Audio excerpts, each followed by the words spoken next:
Hi, I'm Celia Boothman, founder of LTR Coaching, and I'd like to welcome you to the Inspired Triathletes podcast, where I'll be bringing you stories from female triathletes and taking on topics that are important to women in the sport.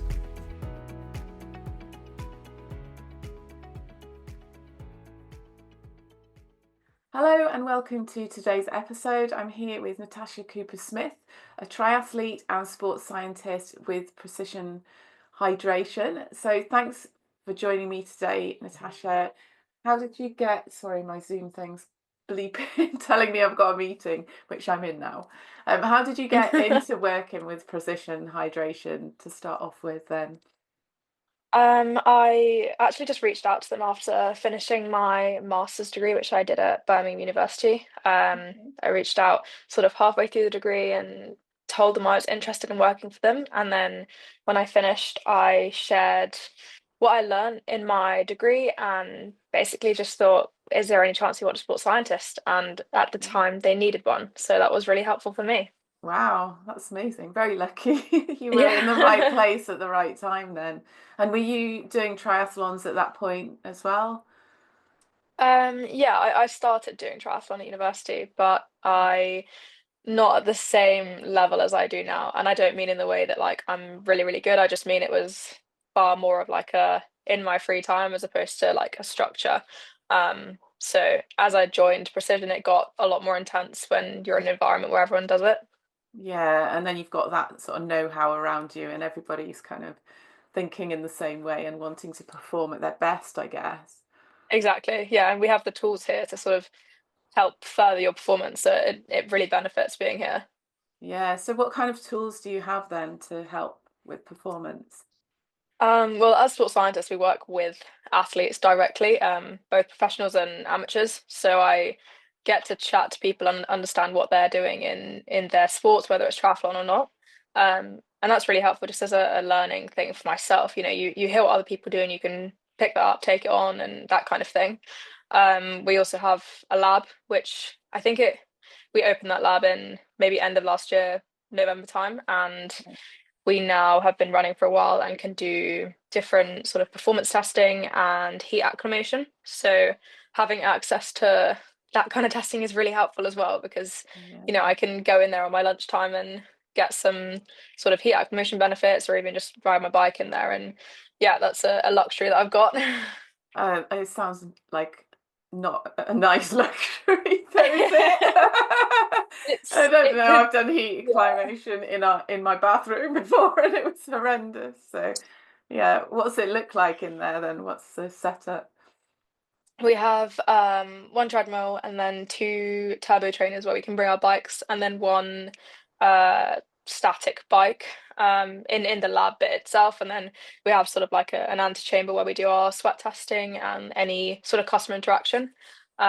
So it's got a good setup. We've got two sort of radiation heaters in there, so Mm, it gets pretty hot when you want it to. yeah. But it does its job and it's pretty well built for it. So yeah, it's nice. Yeah. Yeah, no, I just remember doing it like I had to get the bath. I had to fill up my bath with water to get the humidity up and I had like oil-filled radiator, just shut the door on the top. Oh, it was not pleasant. I didn't enjoy that at all. Didn't No, do many of them. So how often do you do that then? Or is it just in lead up to races where you're gonna need it? yeah. I did a block of it for about 10 to 14 days last year ahead of World Champs in Taupo. Mm, Um, it was more because we were actually just refining our protocols, and it was good to get some of us to go through that and see, you know, how can we make our protocols for customers better. But obviously, yeah. I got some benefits off the back of that, and then since then, I sort of had some time away from that, and I have a race coming up in 5 or 6 weeks, and I've been in maybe 3 or 4 times for the last couple of weeks. I'll do the same this week. Um, Far less structured, more just doses of heat where I can get them to feel Mm. some benefits. I find the heat pretty unbearable in races, so I'm just trying to improve my tolerance a little bit for that. Yeah, definitely. And it's hard when you live in a country that it doesn't get that hot, I think. You just acclimatise to your temperature in that country. So it Yeah. is difficult. I find it hard as well. It was, yeah, very tough training. And how long do you stay in there? Is it about an hour or less? Or Yeah, our protocol is about 60 minutes. It's a quick warm up where we just ramp it, and you then do steady state for about 50 minutes and then cool down for the last five. okay, It's fairly tolerable in that it's not enjoyable, but it's short enough that you can sort of grit your teeth and get through it. yeah, You can do like hour and a half protocols, and we would run them if we needed to, but we just have to lower the intensity or the heat. Um, 40 degrees is hot for an hour, so anything more is like, yeah, we wouldn't want to push people too far. yeah. It's getting that balance right, isn't it, to get the adaptions and but not push people into exhaustion and especially just Yeah, before your race as well when you're kind of yeah, in the lead up. It's quite a balance, isn't it? Yeah. definitely. Awesome. Oh, that's really good that you've got that. That's quite interesting. Just the other thing that I did in the lead up was like hot baths because there's research for that as well. And I don't know which was worse. Actually, it was pretty bad. You think, oh yeah, lying in a bath's okay, but it's just so hot. Especially when you've done it after exercise, because normally I Yeah, think you do a run or whatever, and then you get in the bath for a yeah. while, and yeah, it's not fun at all. No, People do it in the sauna as well. So there are loads of ways you can get the same benefits, but exercising in the heat is the most direct. So yeah, it's like most like what you're actually going to do, I guess. And then hydration wise, you have to be really on top of that when you yeah, when you're in there and when you're out of there. I'm yeah, assuming you're yeah. We for every time anyone, whether it's staff or a customer, goes in our lab, we tell them to weigh themselves pre and post. So mm, we have the facilities to just say go and have no clothes on, wear yourself, put your clothes back on, come out, go and exercise. We'll weigh their bottles so we know how much they're drinking. If they eat anything, we'll weigh that. We'll understand exactly the amount of fluid they've lost. And yeah, then, as a standard, everyone is, I'd say encouraged is a nicer term, but pretty much like forced to drink about 500 ml of fluid during that time. right. Um, mainly for safety, and your perception of thirst is probably a bit blunted when you're hot because it's like some people think I'm really, really thirsty, and then other people think I actually just feel a bit sick, I don't want anything. Yeah. So we try and encourage people to drink about that much, but usually they have a lot more than that.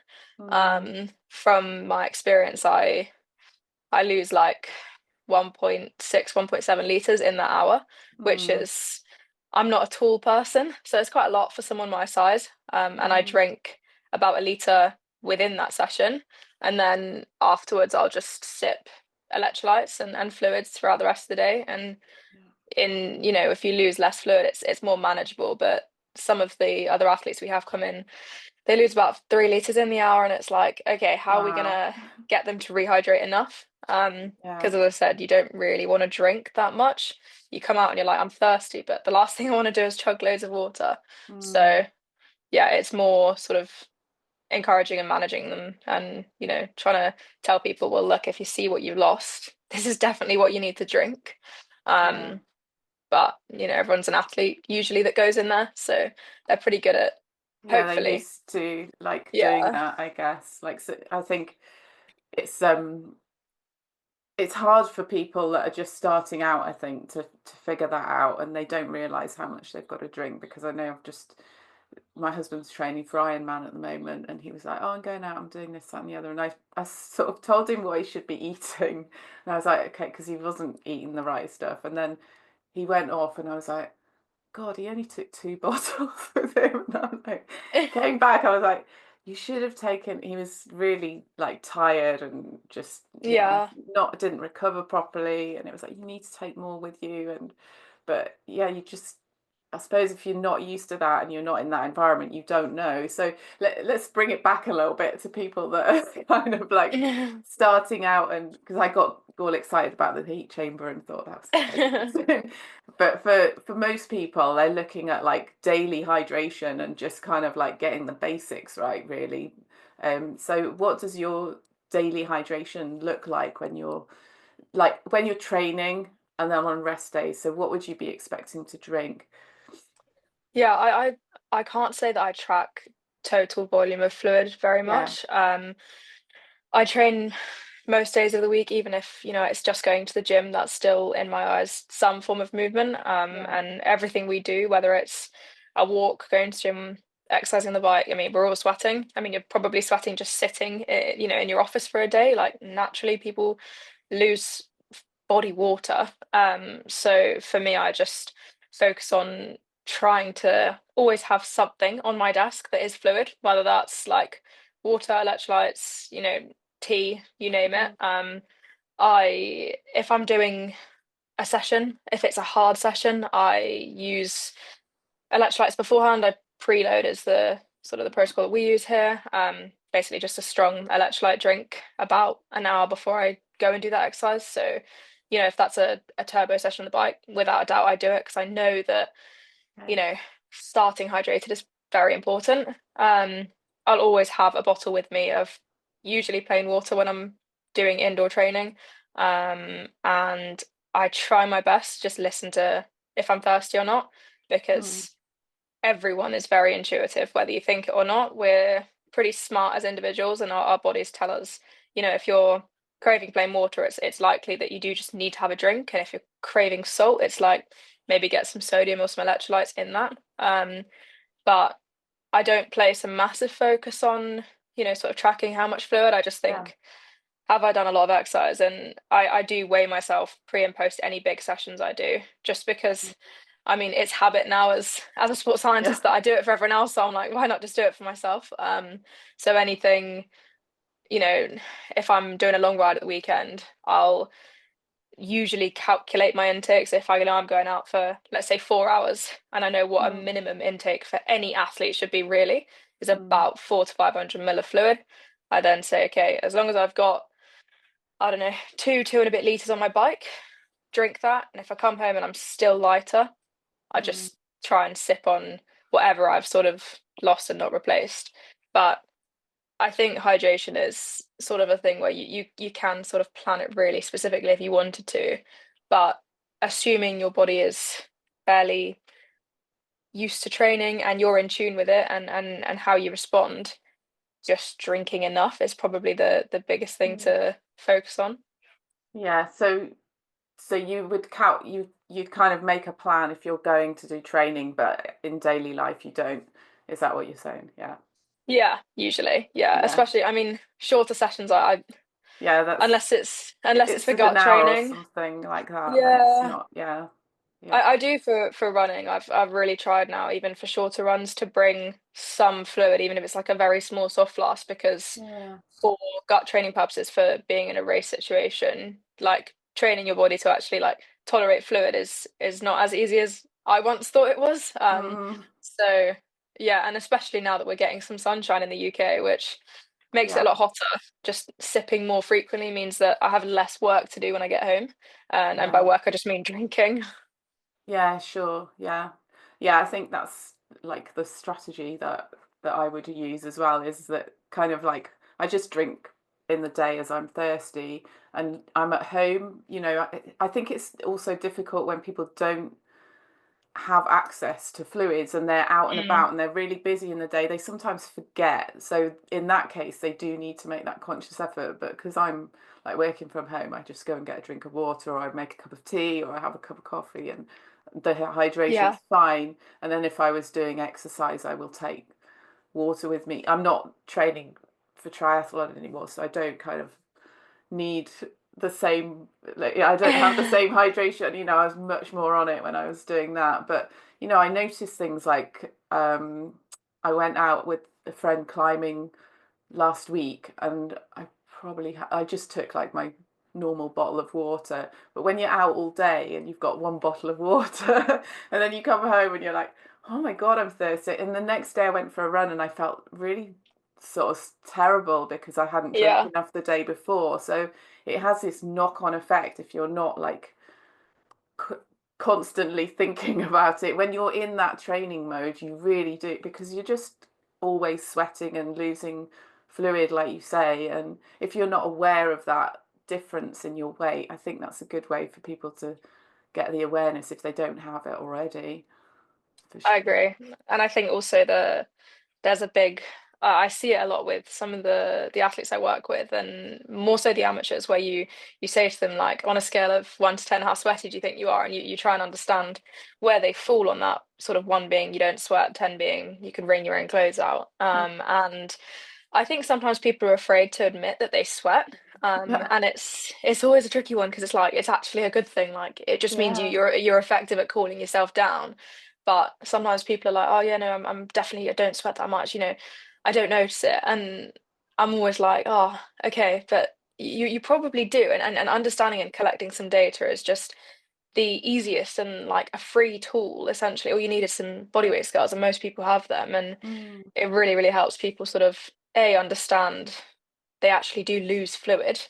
And B, it gives them a really good sort of structure of, okay, if I'm losing this much, then this much is how I should drink and rehydrate. And as you said, it's only a sort of a vicious cycle where if you don't drink enough, your next run's crap, and then it just Mm. goes round and round like that. So Yeah, and then there's like injury risk as well with that because you just muscles don't recover properly and they get all, it feels like they just tense up a little bit more. I don't know if that was yeah. very scientific, but that's what it Well, feels like. it's just cramping. Yeah. Without fluid and electrolytes, you literally cannot contract your muscles, so that's where the Mm. cramping comes from. Okay. Um, Ah, interesting. Okay. Um, so yeah, obviously your hydration has changed over the years. Have you ever faced any sort of setbacks during race or training where things went a bit pear-shaped, or have you just been yeah, lucky? definitely. Before I started working here, and actually when I was doing my undergrad degree, so a few years ago now, I did my first or second middle distance triathlon. I think it was second middle distance triathlon. And I had never really raced in the heat before. I'd never raced abroad, and then I went to Belgium, and it was sort of August time, so it was summer. Mm, And I had a plan. It may not have been as good as I'd have a plan now, but I definitely had a plan of, you've got 3 bottles, you're going to pick one up, blah, blah. And unfortunately, I lost the bottle about 5K into the race mm, and on the bike. And then the aid stations were positioned really badly, and that it was an aid station as soon as you got onto the bike and then right. halfway around. So it was like, okay, so I've missed the first one and I picked one up halfway, and I essentially let myself dehydrate quite badly. Mm. And yeah, I got 10K into the run and unfortunately woke up in an ambulance. Oh my God. Yeah, I had just collapsed from low blood pressure because of the amount of fluid in my body was so, so low. Yeah. Um, that being said, it is something I have always had. I naturally have super low blood pressure. So for Mm, me, staying on top of hydration is important. But at the time, I didn't really know enough about it, and I knew something wasn't quite right. When you're exercising, it's like, oh, yeah. I don't feel like I'm low on energy, but I don't feel good. And yeah, by the time you feel that bad, drinking as much plain water as you can is not going to do anything. Mm, Um, so yeah, unfortunately, that one didn't go as planned. I've had other races where I have finished them and then ended up in a very similar position, mm, where yeah, if I don't have the kind of structure that I do now, I wouldn't stay on top of it. And I used to find it quite hard to, before you learn about these things, you don't realize the sort of intensity that you're racing at. And 4 or 5 hours of exercise is a huge amount to not be drinking and eating. And yeah, until I learned, I didn't see the importance. I mean, it's important to drink, but you think, oh yeah, a litre will yeah, I'll cover be all it. right. Yeah, Yeah, I'll be yeah. fine. Yeah. So yeah, I've had some bad experiences. And yeah, here it's almost a written warning that if you DNF a race because of dehydration, it's not a good thing to do when you work for a fuel and hydration No. company. But yeah, since being here and actually just learning more and paying attention to my body a lot more, I've been a lot more in tune of, you actually have to drink, whether you stop your bike and get off to refill it, it doesn't matter. Like Yeah. that's probably not just minutes in a race, it's finishing or not. So yeah, it's been a learning sort of process for me. Yeah, it's interesting. A similar sort of thing happened to me in my first Ironman, but I was drinking, but I don't think my electrolyte tablet that I'd used was strong enough. Mm. for the event. So I was drinking, but it was just going through me. Like I was peeing the whole time through the race. And then I got to the end and I was like, I don't feel so good. So Yeah. I yeah, I just got really low blood pressure and had to have drips in the medical tent. But it was more due to, it's that balance of, and I don't think not everybody understands that you need the electrolytes. You can't just, drink plain water on a race and think, oh, that's going to be fine. I'm going to be hydrated. You need more than that. And with that will vary from person to person, I guess, won't it?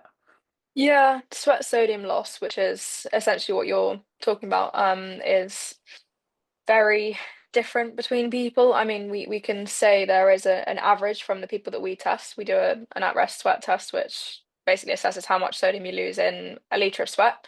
Mm, And it means that you could dial in your hydration strategy quite closely by knowing, well, if I lose this much in a liter, every liter I drink should have roughly that much in it. And from, I don't know, we've done several thousand, it's probably close to like 18,000 sweat tests. The average falls just below 1,000 milligrams of sodium per liter of fluid.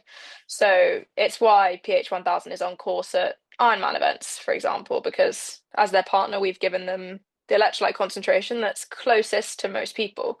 mm, And it's somewhat genetically determined. So one of your parents probably has a sweat sodium very close to yours. Um, there's not that much of a likelihood that it will change with time. And if it does, it's not enough to sort of change someone's strategy. You know, it would be a matter of like 50 milligrams or something, not a lot, okay. basically. Um, so you can definitely assess it and understand it a bit more. You can also try and look at sort of some classic indicators of if you're a salty sweater, let's say, or not. So, like white salt stains on your kit after exercise, or if you taste salt, or if it stings your eyes, Mm, they're pretty good indicators that you lose a lot of sodium, a lot of electrolytes in your sweat. yeah. On the other side, like some people finish exercise and I didn't even know there was salt in my sweat, like I'm fine. So yeah, and I think what you said about drinking plain water and probably what you suffered from was hyponatremia, where Yeah. essentially the amount of sodium in your body is so low, and drinking tons of plain water, all it does is flush more sodium out Mm, because the electrolytes you put in your bottles should help you retain fluid. By having a strong concentration of electrolytes, it means that your body can draw those into your cells. But if you're just drinking plain water, it actually just does the other thing. It draws sodium out of your cells, and then yeah. you essentially just pee that out. So plain water doesn't hydrate you, not in the Mm, endurance sense. It might daily, but when you're losing sodium, it's important to be replacing it. And if people don't want to sort of go through and have a sweat test, we would normally just say do some trial and error. You know, have yeah. some different strength electrolytes, see how you feel, see what makes you feel better. Do you feel like overly thirsty because they're too strong, or actually do you feel way better for it? And yeah, it's normally a good way of, playing around and seeing what works best. Yeah, and that's what I did in the end because I think I was using like I think might have been for like 500 per liter or something. So it was not Yeah. not like enough. And then I read like about, oh, I need to have more electrolytes in, and then I started using the salt tablets as well, like a few times. So is that something? I know you do use salt tablets, don't you, with precision hydration? Yeah. You make them. When would you kind of recommend that people use salt tablets? If It's honestly, it's completely up to the individual. Whether you have salt tablets or electrolyte tablets in fluid, it doesn't really matter, as long as you're taking on sodium throughout. And we normally talk about it as per liter of fluid. So if you were okay, to buy our electrolyte tablets that are, I think they're about 250 milligrams in sodium, we'd say you need two per 500 ml to get that the right concentration that we say is about 1,000 milligrams per liter. Um, if that was in a triathlon, let's say, and trying to logistically fit it in, most people have them on the run just because mm, it's easier to carry, 5 or 6 electrolyte capsules than it is to how many bottles of water you need yeah, and, trying to add it up as you're going through aid stations. So we normally say try and have 2 capsules for every 500 ml. And if you're taking cups of water, it's like, okay, let's say a cup is 40 ml, and just Mm, trying to keep track that way. Some people take them when they start to feel like, oh no, I've forgotten to have electrolytes, or I'm quite crampy, and yeah. I wouldn't suggest it, but it does work to just get Mm, them on board at some way. But whatever product someone tries to use, as long as they're having sodium and not diluting it too much, that's sort of the main thing. yeah. So you can put it. The other thing I did do was had salt in food as well. So I used some Yep. salty food in my nutrition, and that kind of helped too. But I could Yeah. tell like when it because it happened again like on another race, even though I was using what I thought were the right electrolytes, and I just got I started feeling like my hands were starting to swell a little bit, and I was like, I can feel like something's not right here, and so I was like, I need some salt. I was like, get my mum was supporting me. It was like a big endurance race through Wales, and she managed to get me some salt tablets, and I was like, okay. Took a few, and I was like, it worked like as soon as I'd noticed it, but luckily I kind of like spotted the signs because once it's happened to you before, you kind of know, okay, that's what's happening. And Exactly. you can Yeah. And kind of then nip it in the bud, but because it's bad when it goes too far, you can't. I guess you can't come back from it, and you're just, oh no, not easily. You can, I mean, the best way to come back from any negative response, whether it's like not enough fuel, not enough hydration, too hot, is just stop, like slow down, let the intensity drop so that you mm, can gather yourself, try and take on what you've clearly not got enough of, and then start again. But in a race, no one really wants to do that. So yeah, it's yeah. it's easier just to get it right in the first place. But unfortunately, no one ever gets it right that easily. No, it's tricky, and it does sometimes, even when you think you've got it, like I thought I'd got everything right that time, and it was like, oh, this isn't this isn't good. Need to sort that out. Okay, so we talked a little bit about people trying to drink on long rides. I know sometimes, and that sort of feeling of nausea and things like that. How do you encourage, do you have any strategies for people to remember to drink or to help them to do that? Because lots of the time people are like, oh, I just forget to drink. Okay. What do you do then? Uh, there's a few different things that we've had people tell us that they do, and it's easier that way to. Yeah. It's good because everyone seems to do weird and wacky things. I personally write stuff down on my hand. Yeah. Um, it works for me. I can't cross it off during a race, but I sort of keep note of it at least. So I write sort of times as to this is when you need to replace your bottle, this is when you need to Mm. do whatever. And for me, that works. You can also set reminders on a Garmin that say like eat, drink, or Yeah. cycling computer type thing, or a watch. And you can set them to go off every 20 to 30 minutes or whatever's sort of suitable. Um, I try and encourage people to have little and often. So if it's Yeah. fluid, I just say, if you've got a bottle that's easy to reach, make sure it's got some electrolytes in it. Sip it as frequently as you can. If you think like, oh, I haven't had a drink for a while, drink. And I Mm. try and say to people like it is that simple in that you need to just take your focus away from the race for a couple of seconds, pick up the bottle and have a drink. The same with running. If you're going past an aid station, whether you're thirsty or not, pick up a cup. If it goes in your mouth, fine. If it goes on your head, also fine. Mm. It's tiny, tiny steps that I try and say to athletes that is very proactive in that they're going to have to do it. They're not going to be told to do it. They just need to learn to train themselves to do it. And, if it's just doing training rides, it's a really good way to practice, like keep sipping, keep drinking, um, taking note of how they feel. It's a really helpful thing to do in your training to be way more mindful of, do I feel overly full? Do I feel like water sloshing in my body? Do I actually crave salt? Like Mm. those kind of things can help you refine what you're actually doing.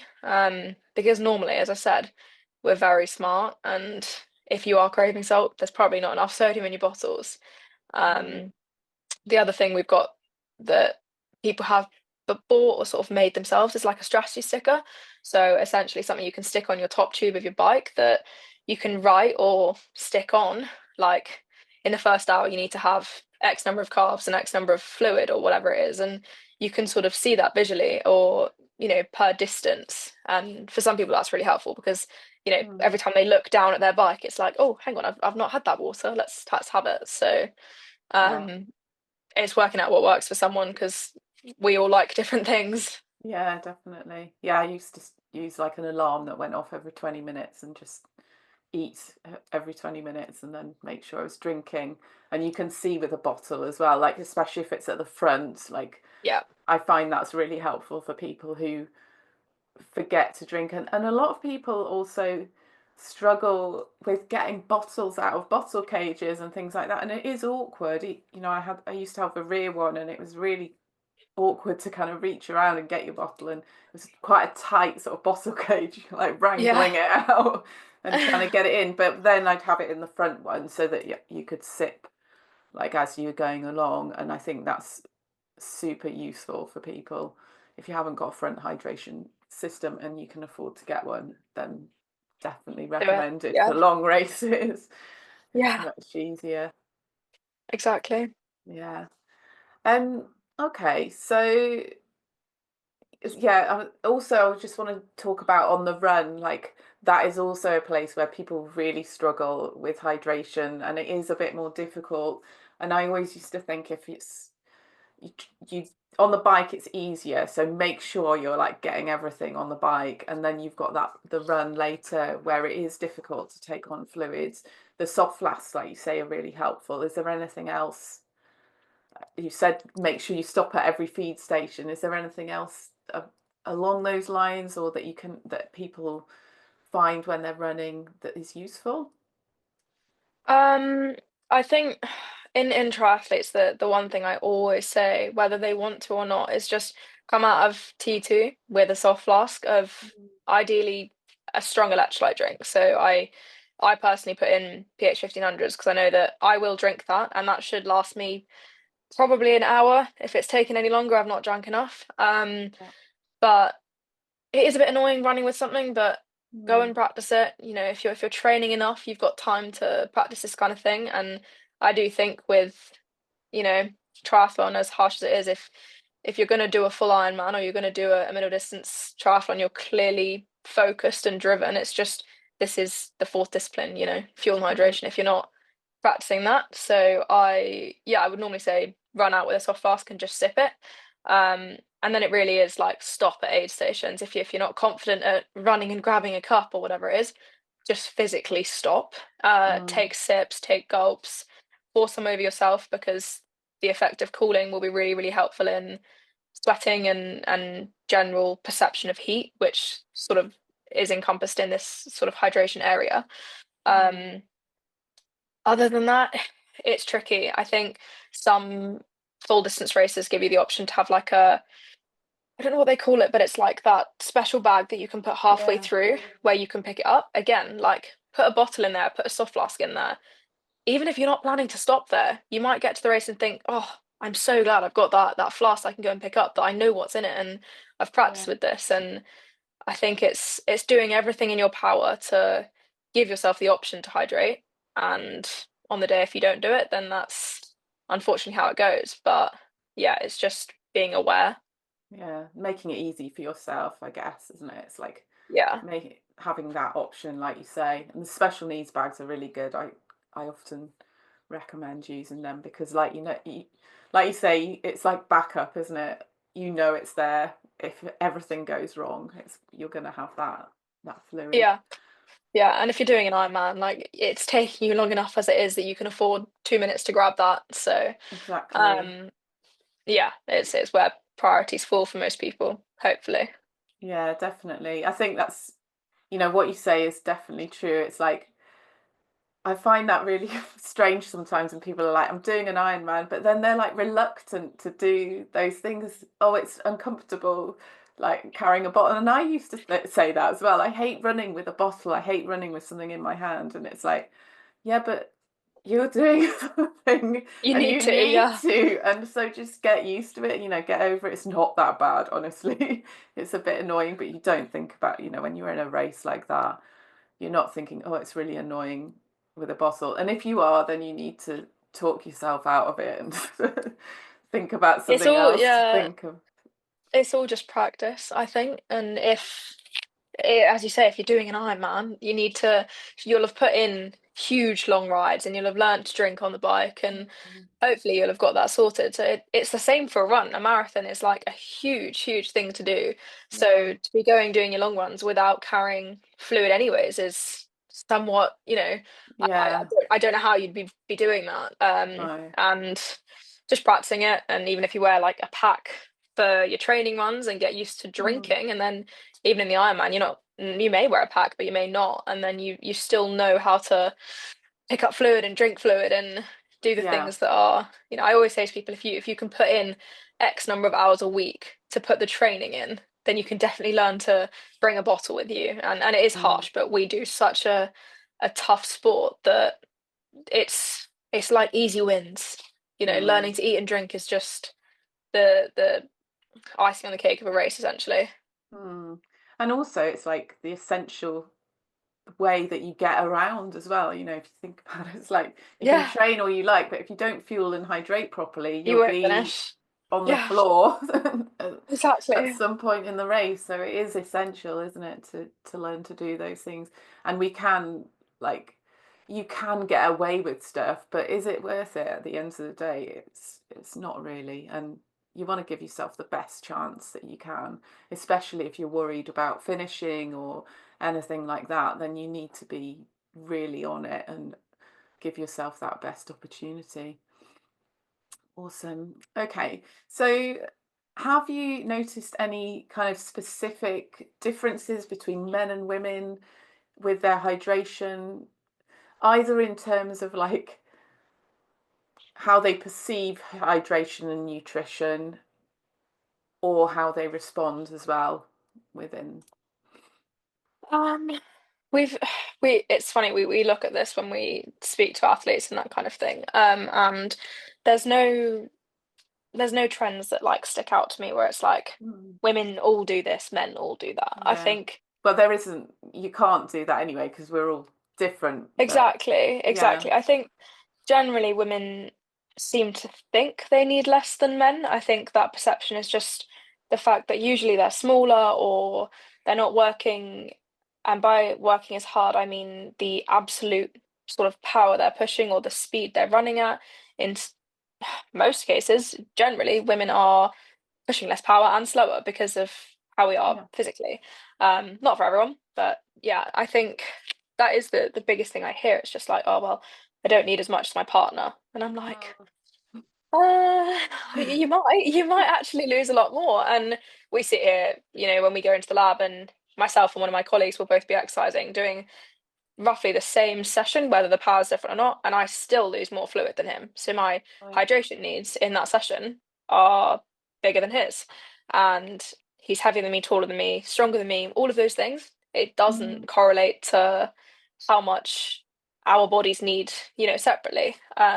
So the first thing I try and identify with someone when I talk to them is just you're not any less, you don't need any less. You need to go and work this out, understand what you're losing to then replace it.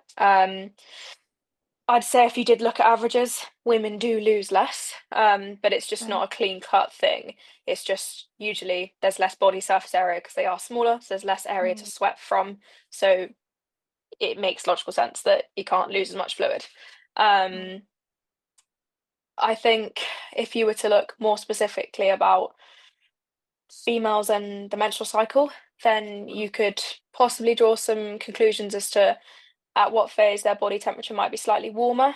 And usually that is in sort of like the luteal phase, so the last 14 days of their cycle before they then start bleeding again. Generally their core body temperature is a bit warmer. It's not a huge amount. I think it's like 0.3 to 0.5 degrees hotter. Um, some women I've spoken to really, really notice that and they say, I feel so much thirstier, I feel like I'm sweating more, all of those Mm. things. There's not much research to actually quantify it and say, like, this is what happens.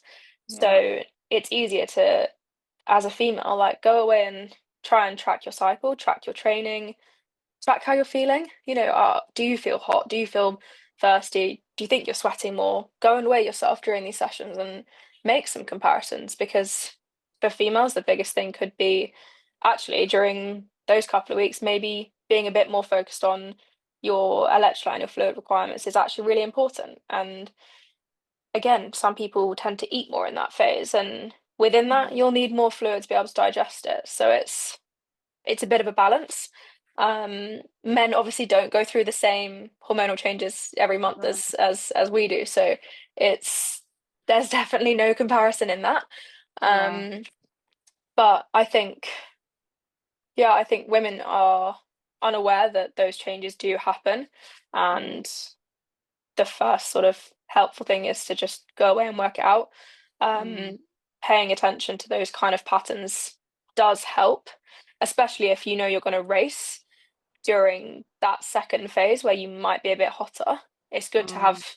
have that in mind, at least, to think like, why am I so hot? Why am I so thirsty? Oh, okay, that makes more Yeah. sense now. And just that sort of connection in your head makes it easier to be like, okay, I actually should drink more water. Like Mm. that's a good thing for me to do. Um, but yeah, there's not tons and tons of research out there, unfortunately. No. I Women are know. avoided.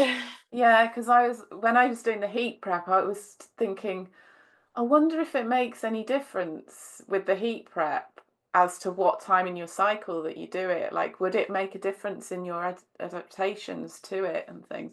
I was kind of interested to know that, and I was like, but I bet no one's researched out or found out about it. But it'd be quite interesting to know, wouldn't it? Because there must be some kind of difference, I'd have thought. Yeah, I think because your core body temperature in those couple of weeks is maybe half a degree warmer, it means that if you were to do heat acclimation, you'd already start off a bit hotter, in that you'd Yeah, have less tolerance to push yourself as much, let's say, because we yeah, normally say in the lab, especially, there's a cutoff where we would take you out and start cooling you down if you got that hot, and it's usually around 39.5 degrees, which is hot. If your core temperature is that hot, it's like you don't want to push it much further because it's getting dangerous. So if you're doing mm, heat acclimation and you are in those sort of weeks where you're generally a bit hotter, it's just being aware. You might not be able to do the full hour because you might think, oh, I am actually getting far too hot now. Like, this doesn't feel comfortable.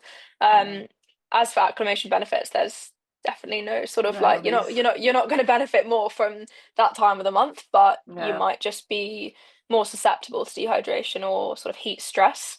yeah.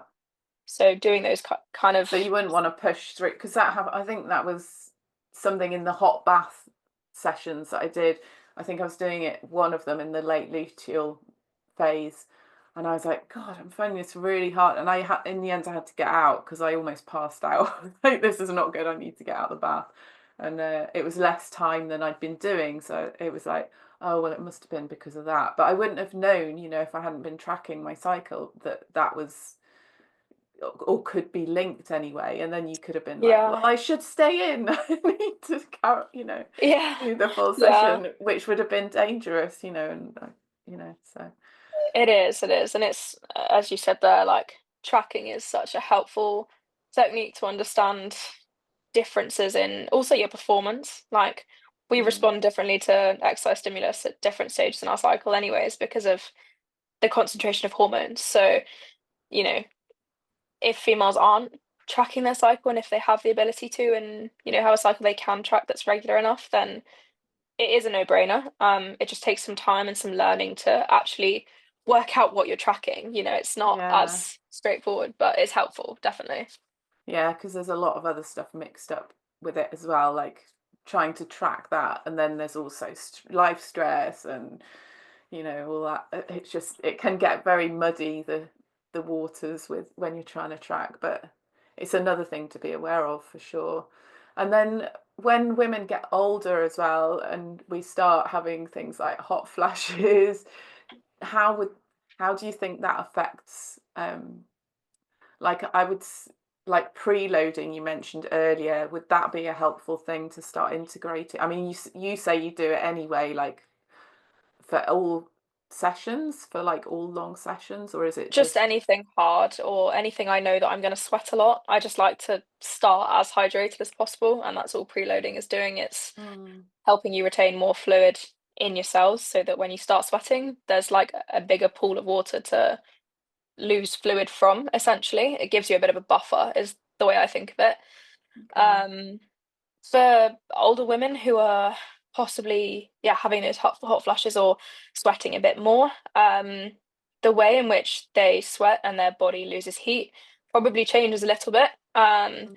It might change your hydration needs. It might possibly elevate them it's very individual. So it's like I don't want Yeah. to say it's as clear No, I cut know. as you need more fluid, but generally, if you're finding that you are sweating more in the evenings or you're actually just losing more body water as you're doing your daily activities, because it may not even be exercise induced, it could just be, hot flushes just come on and then they go. Mm, Having some more electrolytes generally throughout the day and definitely when you're exercising will help you hold on to some fluid and not dehydrate as quickly. And then it's just as I do at my desk, always having some water or something to drink, having that option mm, and giving yourself that option, especially as someone who's exercising, is super important to consider for. But it's just another thing where it's learning how your body responds to things. mm. Okay.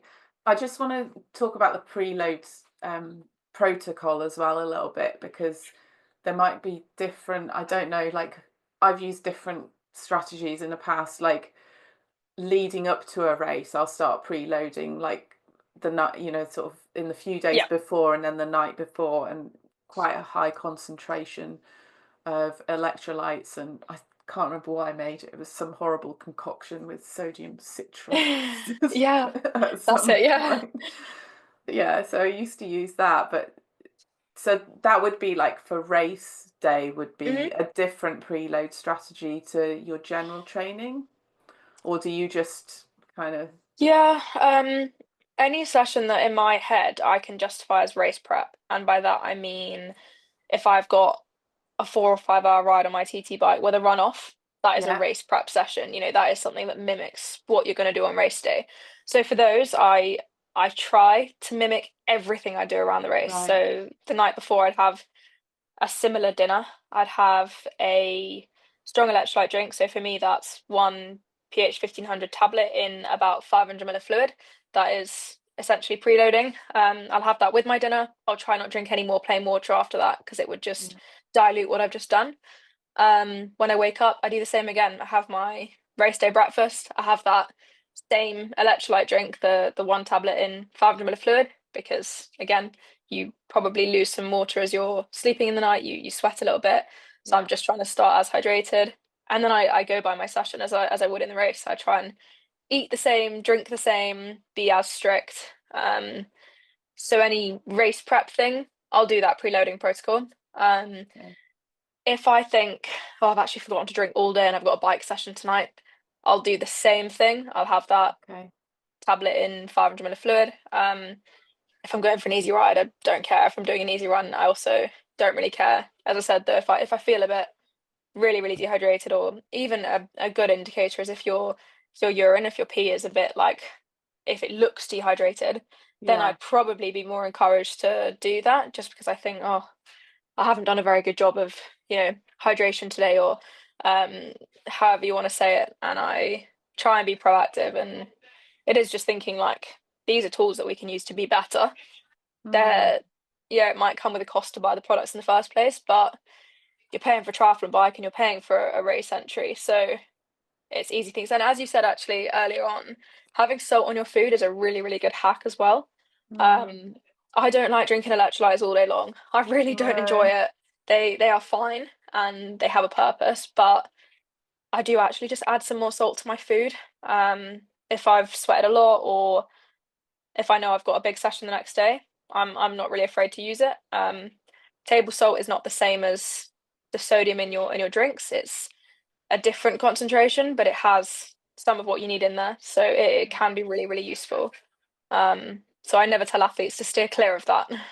yeah, I know. It's like some people don't like to eat too much salt and things, and I don't know. I think there's probably quite a lot of myths around that as well, anyway, because as we talked about earlier, we are all different and our salt needs are all different as well. So Exactly. it's not like salt is bad for everyone, some people actually need No. more salt. Yeah.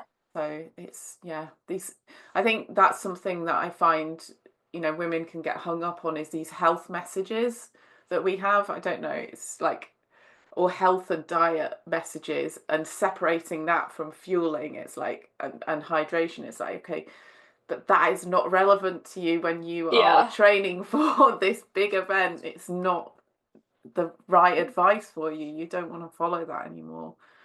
So I No, think, yeah, no. it's like changing your mindset a little bit. So Yeah. are there any like hydration myths that are out there that you want to kind of debunk, or kind of I get your think the finger? biggest one is plain water hydrates you, and it I think is the one that I used to think as well. Your mum tells you it when you're a young age. She says, drink water, it will help. You've Yeah. got a headache, drink water, all of this, and they're not wrong. But for endurance athletes and people that are losing a lot of sodium daily or through exercise, plain water in itself won't do the job for you. You need some sodium in there to be able to retain that water. Um, and I think we just said it, previously that salt is bad for you is another one. And yeah, Mm. in excess, if you're not losing any, and if you're having it on everything you eat and everything you drink, then yeah, it's probably not great for your blood pressure. But Mm. in the setting that we're talking about, and in athletes and people that are losing sodium in pretty large quantities, salt isn't an enemy, not something to be avoided Mm. either. Um, I think they're the two biggest ones, and I think they're the ones that people, you can tell them a million times, and they still, unfortunately, think that. Um, Yeah. Well, they've grown up. I so suppose it's like ingrained in there because it's like you've grown up listening to it so much, and it's very hard to break out of that because there's still a little voice in there going, "But it's not. It's bad for I you. You should, know you know."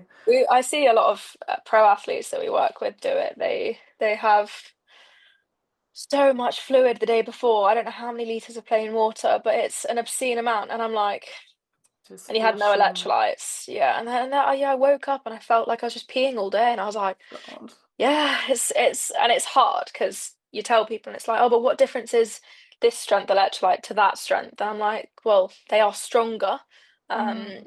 you'll retain more fluid, and it's really trying to like break it down to people as to if you have this stronger strength electrolyte, this is what it will do to your body versus a really weak one or plain water. It doesn't have the same response. Mm. And sometimes breaking it down really clearly to someone is the only way to do it or to see a positive response. So in some people Yeah. where they've actually done the the right protocol and had a good race, it's like, oh, okay, maybe I should do that again. Yeah, it But worked. yeah, Surprise. Yeah. yeah. So yeah, it's interesting getting into athletes' brains. And even the Yeah. whole sweat rate testing thing. You try and explain to someone that weighing themselves pre and post exercise will help them understand their body needs. And it's like, oh, but I've lost how many kilos? I've lost weight. I'm like, no, you've lost fluid. You can't lose weight in an hour. It is on a scale, it is weight, sure, but it's Yeah. just body water. And yeah, it's It's like, yeah, you athletes. don't want to be doing that to lose weight. No, That's not a good strategy no, at it all. really isn't. No. Oh So God. yeah, Yeah, I it's think really that interesting though, isn't it? The weighing, because like I don't like weighing myself because I just, but when I was doing that, I was like, okay, it's because I want to know my hydration needs, so I could kind of like put it in a box and say it was because of that. And it's really interesting to see the amount you lose. And also, like, if you weigh yourself at different times during the day, you can see that kind of yeah, fluctuate throughout the day so much according to, what you've been doing. Like, you just come in from a run, it's different from when you wake up in the morning and when you go to bed at night. There's just, yeah, I think that's one of the reasons I don't like weighing, because I know how it fluctuates. But as a tool, it's yeah, really useful for learning about the hydration, yeah. definitely. And I personally would never encourage people to weigh themselves every day as a standalone in the morning thing. Mm, If it's for training sessions to understand and collect data on what you're losing, then it's fine. But I could weigh myself this morning and then weigh myself tomorrow morning and be 2 kilos up purely because I've had another 2 liters of fluid the day before. Like yeah. essentially, changes on a daily basis are going to be due to hydration and fluid levels in your body, and also Yeah. just how much volume of food you've eaten. It's not Yeah. absolute weight change. It's not, I've gained weight or I've lost it. It's just literally just fluctuations in what you've put inside your body. Mm. Um, so yeah, it's a good tool as long as it's healthy for the individual to do. If weight is Yeah. something people struggle with, then it's just like if steering clear is easier, there are sort of guidelines we can give to help them rehydrate better. Mm. Yeah. Okay. So obviously you work for Precision Hydration. Can you just tell us a little bit about the products that you use and how it all works for people if they want to learn a little bit more? Yeah, I think the easiest thing for anyone listening to this that wants to give precision a try is to have a look at our free fuel and hydration planner. It's on the website. It's in a little box at the top. Yeah. You can put I'll put all in, the links in as well so people can yeah, get to it. you can put in what race you're doing, what distance, when it is. Is it going to be hot? Is it going to be cold? Do you want to work hard? Do you want to have fun? Sort of things that help us understand the level that you're going to be racing, the intensity, that kind of thing. Yeah. And it's based on essentially an algorithm that we've devised as accordingly.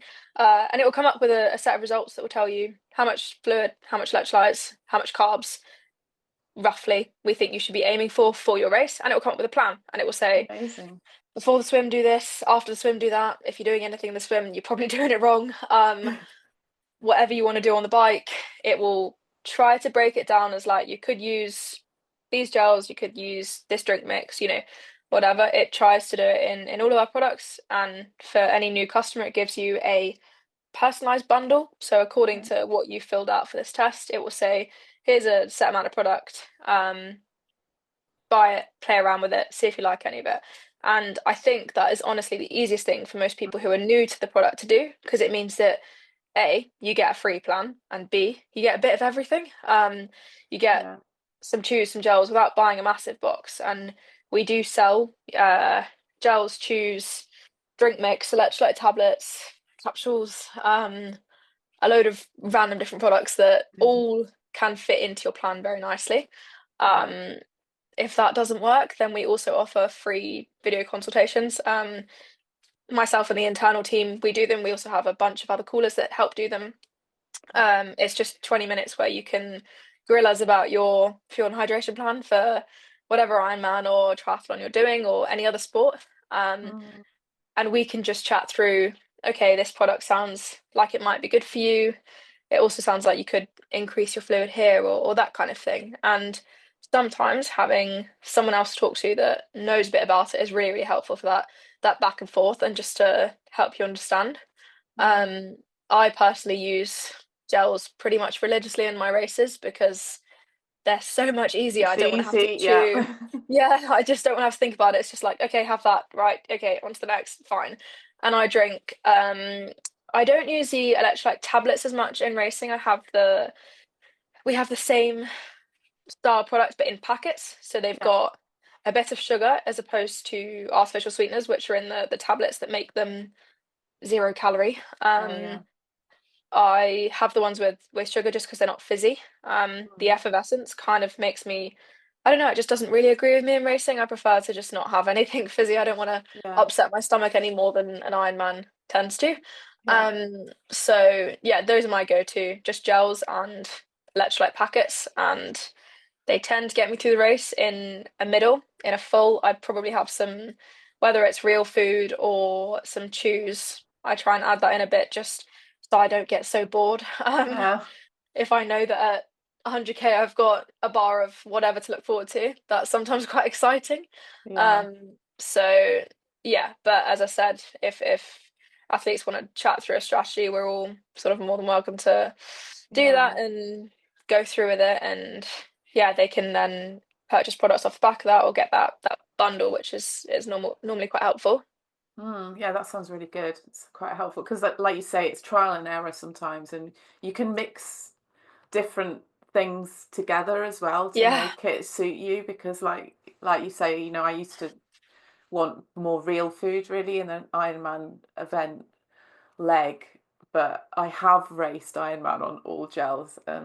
Just when I was trying to like perform really well, and it did make it Yeah. a lot easier, but it's not something that I really like doing, if I'm honest. It's So something to practice as well, isn't it? You know, yeah, you want to know that your stomach is not going to kick up a fuss when you have 20 gels. So, exactly. Yeah, you do need to practice that, definitely. And yeah, I mean, the thing with any kind, when you're doing that kind of event, you're going to feel a bit ugh, at some, it's not like it's not supposed to be easy, is it? You're gonna not yeah, feel great at some points, and you just have to fuel and hydrate properly, whether it doesn't, whether you feel like it or not, really, I think.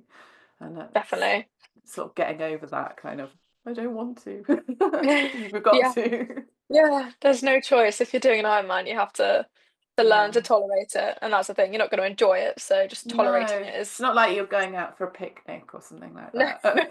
I that. mean, although looking at some Some people's people bodies in do. transition, yeah, I do think they do. You know, they've got Yeah, flapjacks and sweets, and that's quite fun. But no, I'll yeah. stick to gels. I mean, it's like, we've said it's different, isn't it? It's like if you're going there and you just want to finish and you're not pushing that hard because you're not trying to make a cut off or something like that, then you can probably, it could be just like a day out with lots of snack stops. But for a lot of people, they can't. And sometimes I see what people take and I'm like, that's not going to sit well. You don't want to be No. eating that. So yeah, it's interesting. Awesome. So what's your next race? I think you did mention it at the beginning, but I forgot. I'm doing Ironman Les Sables. It's Okay. the first time it's been a full. It's been a 70.3 in France for I don't know how many years, but yeah, they've made it into a full. So I thought, why Ah, not? I've never actually done the full yet, so it's the okay. first time I give that a go. But I thought, doing the halves is fine. Let's see if I can push it a bit Yeah. more. So that's my next race. That's about 5 weeks away. Oh, So exciting. Yeah. yeah, Well, something like that. yeah, no, it'd be great.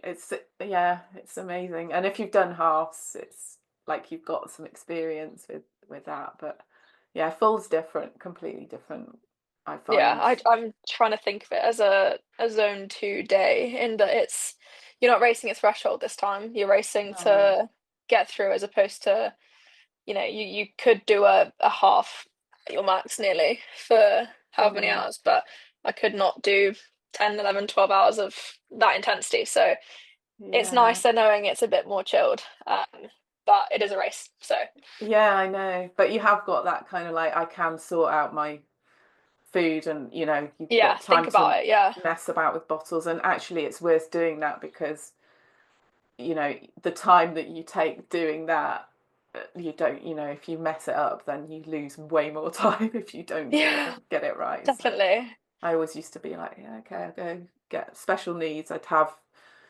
I would sort of stop and sort stuff out if I needed to, but obviously try Yeah. and be as efficient as possible with it. But yeah, Yeah, it'd for be sure. really cool. So it's going to be hot then, I'm assuming, or Yeah, I'm hoping for some reason it's not hot, but planning, I'm preparing that it's going to be mid-20s, oh, which to me is hot. I yeah. struggle at like 18, 19 degrees in the UK. So Mm. yeah, but At least you've very, had a bit of practice with the hot weather this year in the yeah, UK, because yeah, in past years it probably wouldn't have been quite so warm no, in the spring. So no. And there are things we can do. You can buy a white tri-suit or a hat that's reflective and those kind of things. So I'll be using everything I can to stay cool. yeah, Um, definitely. yeah. Oh, awesome. Well, it's really nice to talk to you, Tash. Thank you so much for all your information and help. There's loads that people can take away here. And if they head over to the Precision Hydration website, they can check out that offer. And also, you're on Instagram as well, aren't you? And I know you Yep. share like some of your prep, which is really helpful for people. You sort of share your setup and show how you're doing things. So if people want to head over, I'll put the link in there and they can follow you as well. Yeah, no, it's been lovely Okay. chatting. So Yeah, thank you for lovely to having speak me. to you. You take care. Thanks for listening today. Have a great day. Take care. Bye for now.